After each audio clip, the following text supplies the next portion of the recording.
ஓம் சாய்ராம். ஜெய் சாய்ராம். இயற்கையிலேயே ஞானியனது வாழ்க்கையானது உள்ளும் புறமும் இனிமையானதாக இருக்கிறது.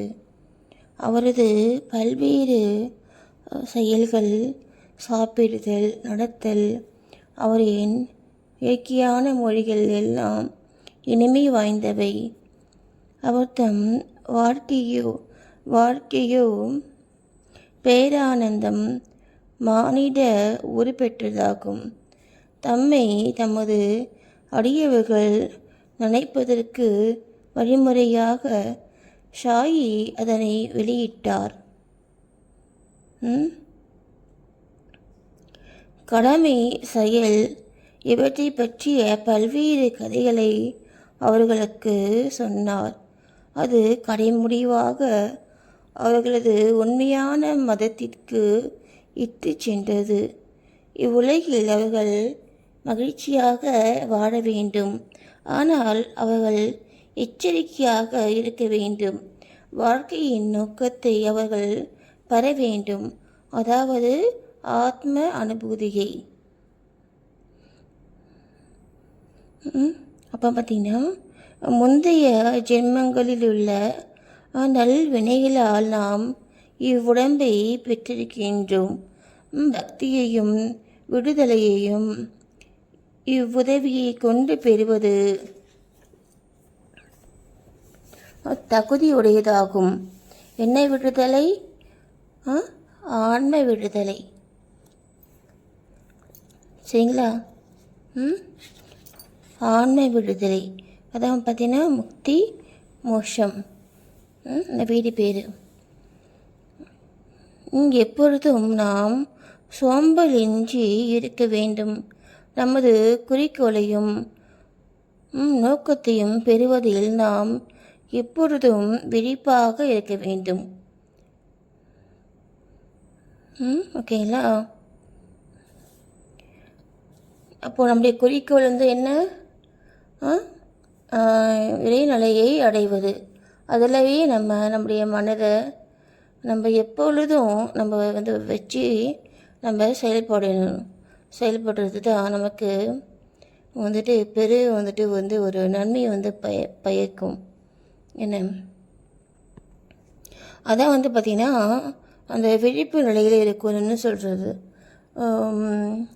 இப்போது நிறைய பேர் நிறைய இடங்களில் இந்த மாதிரி இந்த ஆன்மீக பாதையில் போகிறவங்க, இந்த கடவுளை நோக்கி போகிறவங்க எல்லாருமே சொல்கிறது என்னென்னா, விழிப்பாக இருக்கணும் அப்படின்னா அந்தந்த செகண்டில் நம்ம மனதை வைக்கணும். எங்கே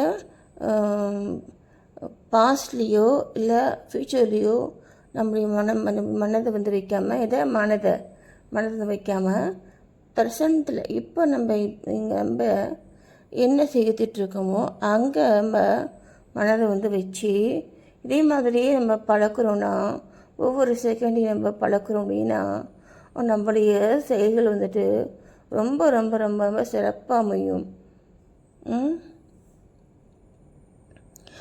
அதுக்கு தான் அவங்க சொல்கிறாங்க பாருங்கள், நீங்கள் தினம்தோறும் ஷாயி லீலைகளை கேட்பீர்களானால் அவரை எப்பொழுதுமே காண்பீர்கள். நீங்கள் இவ்வண்ணமாக ஷாயியை நினைவூட்டிக் கொள்வீர்களானால் உங்கள் மனது அடிக்கடி மாறி ஓடி திரிதலிலிருந்து விடுபடும். இவ்விதமாகவே சென்று கொண்டிருந்தால் அது முடிவாக சுத்த ஞானத்தில் இரண்டரை கலந்துவிடும்.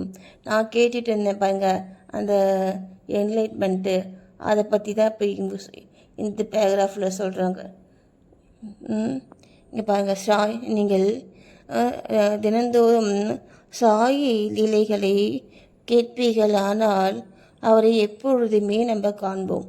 சரிங்களா? எப்பொழுதுமே காண்போம்னா என்ன அர்த்தம்? நம்ம பார்க்குற இடத்துல எல்லாம் பாபா நமக்கு தெரிவார். சரிங்களா? இப்போது ஒரு உருவமாக நினைத்து அந்த எரியாட்டில் வழிபடுறது கூட வந்துட்டு நமக்கு இதெல்லாம் வந்து பார்த்திங்கன்னா வந்து ஒரு பேசிக் ஸ்டெப்ஸ் எல்லாம் ஒரு ஒரு ஒரு உருவமாக நினைத்து அந்த கடவுளை வந்துட்டு நம்ம வழிபட்டுறது. என்ன கடவுளுக்கு வந்துட்டு உருவமே கிடையாது. சரியா? அதான் வந்து உண்மை. இப்போ நம்மளுடைய வந்து ஒரு பிடிப்புக்காக நம்ம இந்த மாதிரிலாம் நம்ம இப்போ நம்மள மாதிரியே வந்து ஒரு ஒரு ஒரு ஒரு பர்சன் வந்துட்டு மனித ரூபத்தில் வந்துட்டு இருக்காங்க அப்படின்னா அதை நம்ம நமக்குள்ளே வந்து ஒரு ஆளை நம்ம வந்துட்டு நினைப்போம் இல்லையா? அதனால தான் கடவுள் நம்மள மாதிரி எல்லாத்துலேயுமே எல்லா அந்த சினிமா படங்கள்லேருந்து இல்லை நீங்கள் கோயிலில் பார்க்குறது அந்த சிலையிலேருந்து எல்லாமே எதுக்காகனா நம்மள மாதிரியே தான் அவரும் இருக்கார். அப்போ நானும் ஒன்று தான் அப்படின்னு நம்மளுக்கு புரிய வைக்கிறதுக்காக அவர் அந்த மாதிரி அவர் வந்துட்டு வெளியே காமிச்சிக்காரு. ஆனால் நம்மளும் அவர் ஒன்றும் கிடையாது.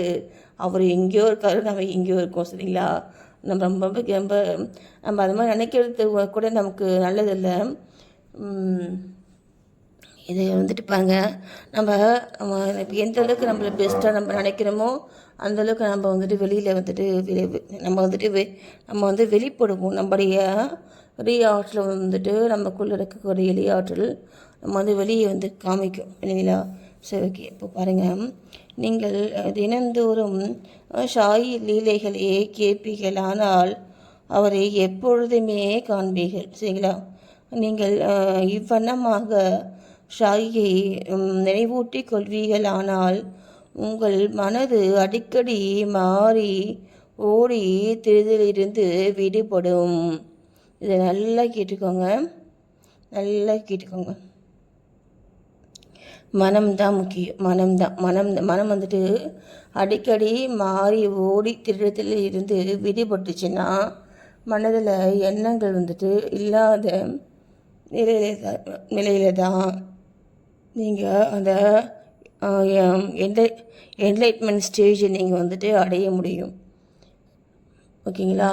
அதுதான் வந்து இதுதான் வந்து பேசிக்கு. இதில் நிறைய விஷயங்கள் வந்துட்டு இருக்குது.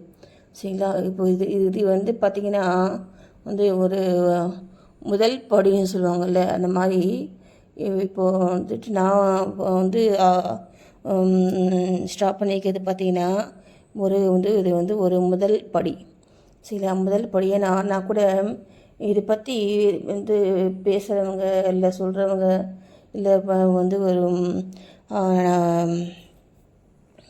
எனக்கு தெரியும் அப்படின்னு சொல்கிறாங்கல்ல, அவங்கக்கிட்ட கேட்டால் கூட அவங்க வந்து சொல்கிறாங்க, எங்களுக்கு வந்து தெரியாது, நீங்கள் தான் தெரிஞ்சுக்கணும் அப்படிங்கிறாங்க. ஆனால் காசு வாங்கிடுறாங்க. சரிங்களா? காசு வாங்கிட்டு நீங்கள் எப்படி தெரிஞ்சுக்கணுங்கிற வழி வேணும்னா நாங்கள் சொல்லுவோம், நீங்கள் எது பண்ணீங்கன்னா நீங்கள் தெரிஞ்சுக்கலாம், ஏன்னா நாங்களே தெரிஞ்சுக்கல. புரியுதுங்களா? அவங்களே தெரிஞ்சுக்கலன்னு சொல்கிறாங்க. அப்போ நான் பார்த்துக்கோங்க. சரிங்களா? அப்போது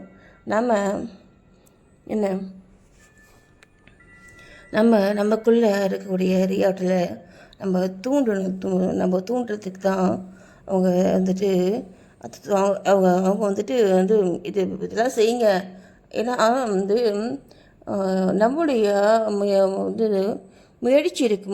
நம்முடைய முயற்சி, அதே மாதிரி நம்முடைய ஆர்வம், இந்த மாதிரி பல விஷயங்கள் நம்முடைய அந்த ஒரு குறிக்கோளை நோக்கி போகும் பொழுது அதில் வந்துட்டு இருக்குது. அதே மாதிரி நம்ம மனிதர்களுக்கே உள்ள அந்த ஒரு பலகீனமான விஷயங்கள் நிறைய நம்மக்கிட்ட இருக்குது இல்லையா? இது எல்லாத்தையுமே தாண்டி நமக்கு தேவையானதை நோக்கி நம்ம போகணும் இல்லையா? அதில் தான் நம்முடைய வெற்றி இருக்குது. இப்போ பாருங்கள், அதுதான் அவங்க சொல்கிறாங்க, நீங்கள் இவ்வண்ணமாக ஷாயியை நினைவூட்டி கொள்வீர்கள், ஆனால் உங்கள் மனது அடிக்கடி ஓடி திரிதலில் இருந்து விடுபடும். சரியா? எப்படி நம்ம ஷாயியை நம்ம வந்துட்டு நினைவூட்டி கொள்ளணும். ஏன்னா அவர் என்ன சொல்லியிருக்காரு, நீங்கள் இறைநிலையை அடையிறதுக்கு நான் வந்து உங்களுக்கு நான் ஹெல்ப் பண்ணுவேன்னு அவர் சொல்லியிருக்காரு. சரியா? அவருடைய வார்த்தைகள் வந்துட்டு பொய்யானதே கிடையாது. சரியா? வார்த்தைகள் பொய்யானதே கிடையாது. அவர் சொல்லியிருக்காரு, நான் வந்து சரிங்களா, இந்த கடவுளை பேசுகிறதுக்கான வழியை நான் உங்களுக்கு காமிப்பேன். அப்போ நீங்கள் இது என்ன ஃபாலோ பண்ணுங்க அப்படின்னு அவர் சொல்லியிருக்காரு. சரிங்களா? இல்லை பாருங்கள், இப்போது நம்ம என்ன பண்ணணும்னா தினம்தோறும் சாயி லீலைகளை கேட்கணும். சாயி லீலை அப்படி கதைகளை இப்போ நான் சொல்கிறேன், இல்லை நிறைய பேர் சொல்கிறாங்க இல்லையா, அதெல்லாம் டெய்லி கேட்கணும். கேட்டு கேட்டு கேட்டு கேட்டு நம்ம அவருடைய சிந்தனையிலே நம்ம முழு நேரமும் நம்ம வந்து இருக்கணும். சரிங்களா? முழு நேரமும் நம்ம அவருடைய சிந்தனையிலே இருக்கணும். இந்த மாதிரி நம்ம ஷாயி நம்ம வந்துட்டு வந்து ஒரு நினைவூட்டி கொள்வீர்கள். ஆனால் உங்கள் மனம் அடிக்கடி ஓடி திரிதலிலிருந்து விடுபடும். எதுக்காகனா நமக்காக தான் அவர் சொல்கிறாரு. சரி, அப்போ தான் உங்களுக்கு வந்து பல மாதிரியான சிந்தனைகள், எண்ணங்கள், எண்ண ஓட்டங்கள் இதெல்லாம் வந்து வராமல் நீங்கள் அந்த ஒரே சிந்தனையிலேயே நீங்கள் இருக்க முடியும்.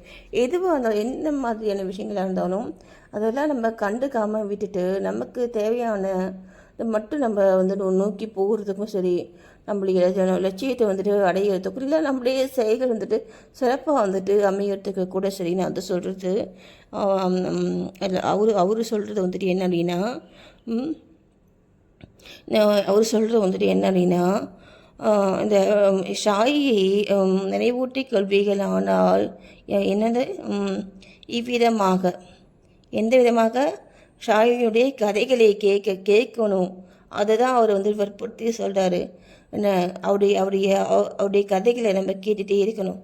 என்ன, இந்த மாதிரி நம்ம வந்து கேட்டுகிட்டே இருக்கோன்னா நம்முடைய மனம் வந்துட்டு அடிக்கடி மாடி ஓடி திரிதலிலிருந்து விடுபட்டு விடும். இந்த மாதிரியே நம்ம போயிட்டு இருக்கோன்னா அது முடிவாக சுத்த ஞானத்தில் 2 கலந்து விடும். அதுதான் வந்துட்டு என்லைட்மெண்ட் ஸ்டேஜ். ஓகேங்களா? பார்த்தீங்களா? சஷதம் புக்கில் வந்துட்டு சொல்லியிருக்காங்க. அப்போ அவர் சொல்கிற மாதிரி நம்ம இதெல்லாம் வந்துட்டு ஃபாலோ பண்ண ஸ்டார்ட் பண்ணுவோம். ஓகேங்களா? நன்றி. ஓம் சாய்ராம். ஜெய் சாய்ராம்.